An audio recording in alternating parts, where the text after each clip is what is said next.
Well, it's too late. You know what? It's too late. You know, you try to micromanage where I sit. Nice to meet you. And I love. Hi, how are you, working with Michael? Nice to meet you. Oh, I think I pulled this. Oh, hi, Jesse. Nice to meet you. Excuse me. You know who does the mics? Kind of a mic situation. I think you're too obsessed with kind of like with the hierarchy, the whole thing, and like the kind of like and the choreography. Just relax, you know, enjoy it. Enjoy it. Celebrate the film. Celebrate, guys. Right. I see. My not watching the movie has no effect on you, whereas you're You can do you have a major effect on me.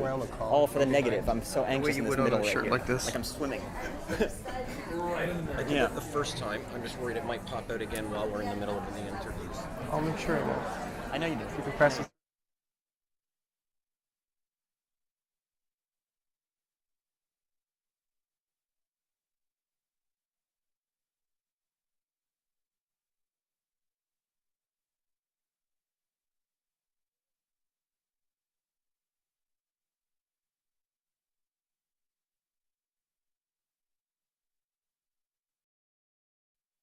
Rubric of a new director applies in this one because Kim has made several movies, all of which are at the center of this story that could otherwise be a kind of dry story about kind of nebulous financial. And then secondarily, he had this very important thing to say about the absurd lengths people go to in the name of avarice and the name.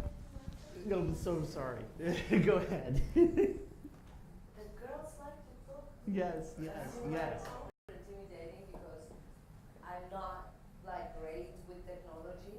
But of course, when you have small parts like that, sometimes we go like crazy inventing their story that you don't get to actually see that much in the movie.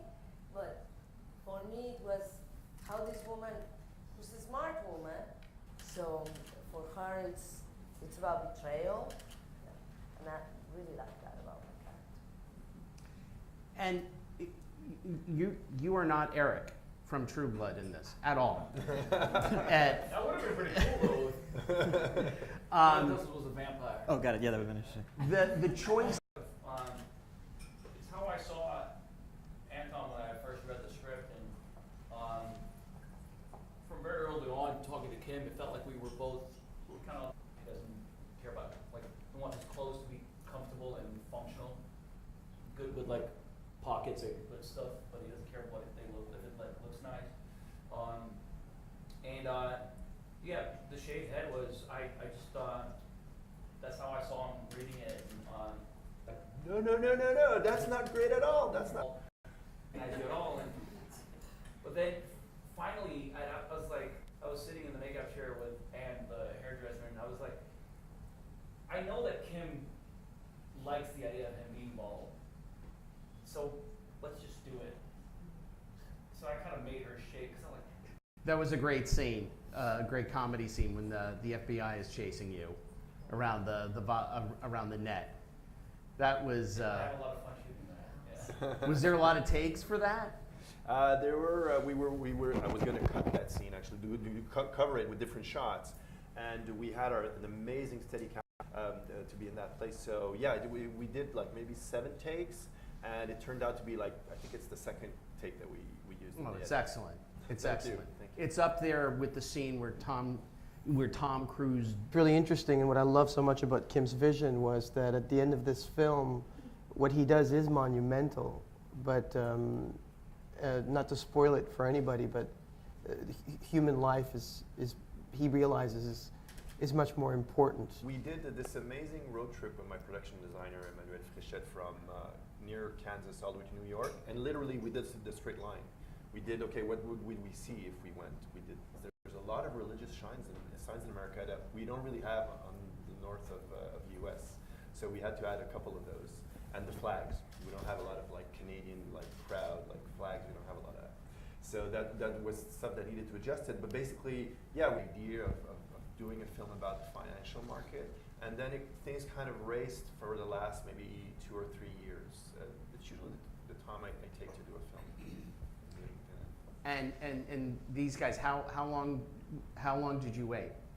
Sorry? How long did you wait to get them? Oh, well, in my case, it's kind of like for films, for casting, you know, great talent such as these guys, it's one or the other. It's you go very early and you make. Oh, yeah, it was fairly quick. I think it was fairly quick. I mean, Jesse read the script very quickly. Alex and Salma got on board a little later, and yeah, Salma and Michael got on board a little later. But it was like maybe a couple of months at the most. Yeah. Great. I'm going to toss it out to questions. A tense and kind of heavy film. Did you guys do anything to unwind on set? Like, did you have any, you know, fun, and especially you two kind of bonding as you took on this role of really close cousins? Like, any fun moments from set or fun? Alex cut his hand and went to the hospital. That was hilarious. That was a blast. Yeah. Yeah. I almost died. Yeah. We all had a good laugh. Yeah.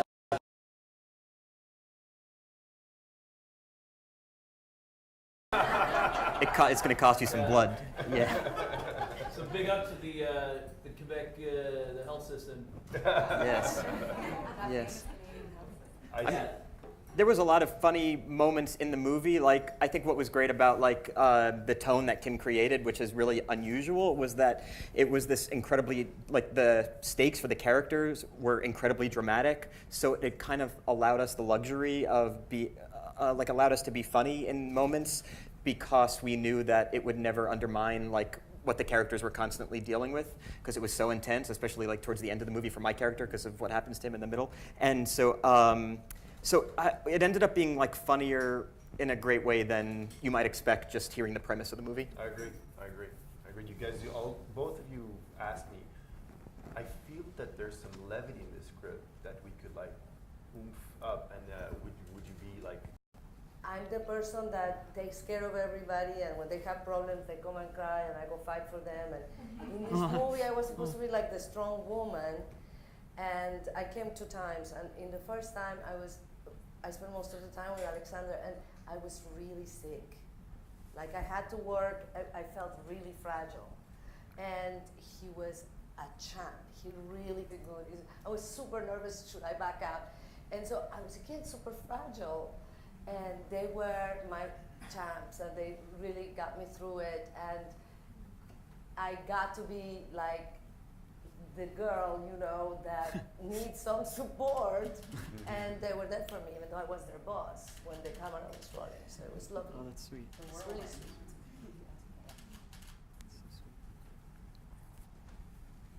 I have a 2-parter question for both Salma and Kim. When you were casting and writing this movie, did you conceive that role for a woman? Because it's very unusual to have, I don't think I've ever seen that on film, like a high-powered New York broker female in a villainous. Yeah, I think I have to be candid. In the very first versions of the script, it was a male character, and as we were writing the story, we were realizing there was there was an imbalance in the vibe of the film, and we switched quickly to a female character for the boss of the enterprise. And then the Latin American nature of the character came when we knew that Salma might be interested to read the script. And I really enjoyed working with Salma in building all of the visual look of her character. It all comes from, you know, where she came from. And for Salma, because we haven't seen that kind of character before on film, where did you look for inspiration, or what did you draw from to flesh that out? Well, I think that I shouldn't be unusual, because we are very capable of bossing people around and having a very specific vision of something and have the passion to accomplish it. And we're very, very capable. So I didn't have to do research, because I've been my entire life surrounded with this kind of women. And then the thing was, it's not just greed. What is the human aspect that, you know, makes her like that? And it was really incredible that I remember saying to Kim, you don't know what you're doing, because I noticed that he really didn't know how much it was going to mean for women, that he made that choice, and he decided to also make it a minority. That's the right personality or character or some, I don't know what quality he found that was right for the character. He is so open.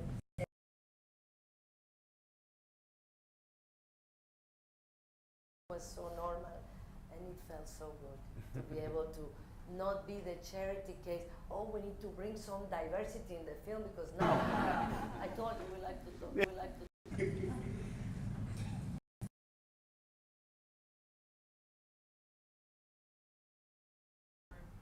things that people were doing at that time. Was there anything you came across that stood out in particular to you? Yes, well, the neutrino messaging at the end of the film is actually something that people are trying to figure out right now. Because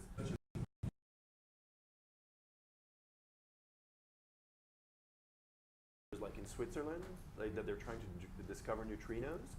They're trying to I think they're trying to build mini accelerators to be able to send neutrinos across the Earth, and instead of having they're saving a lot of time with this, and they're trying to find a way that neutrinos are able to have information in them, and there are actually laser towers that would send messages from different areas. They also, the very funny one they're trying to do is have perpetual solar-powered drones over the ocean to the stock market from New York to London. That could be a film. and the whole kind of headache of going underneath the Appalachians, all that's More expensive, much more expensive. so when they lose, when the drill bit goes, For beforehand, when we prepared. No, he did Montreal, Toronto. Took him 2 years. wow, Yeah. wow. Do we have more? So we were working with the.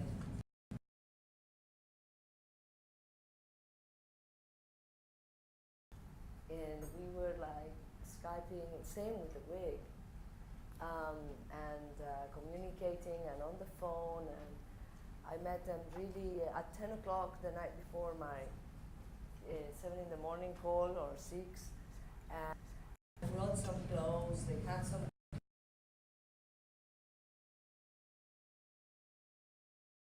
of the time difference, and also because she has to wear expensive clothes, and you can spend a lot of the budget on a film, on that, and so we were very creative, and I have to say that under the circumstances, it's amazing, it's amazing, the Canadian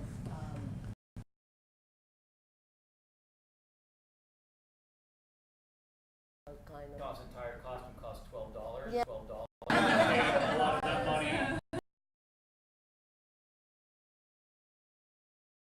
Get a lot of distraction with the wardrobe, something crazy, wearing something crazy, because she's also very pragmatic.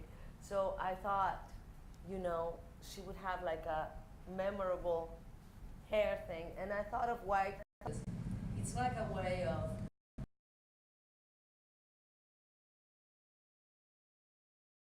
Arrives to the white hair before anyone else because she makes it cool. So I know there's a lot of thought that maybe it doesn't. And the funny thing is that then it became kind of white hair, and I really wanted Emma to be the trendsetter, but now it just looks like I'm following.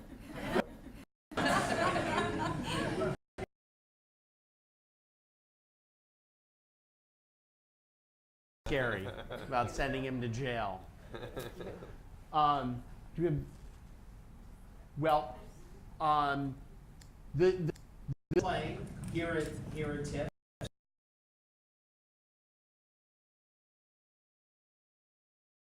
And thank you for joining us today. Thank you. Thank you, guys. Thank you very much. Thank you.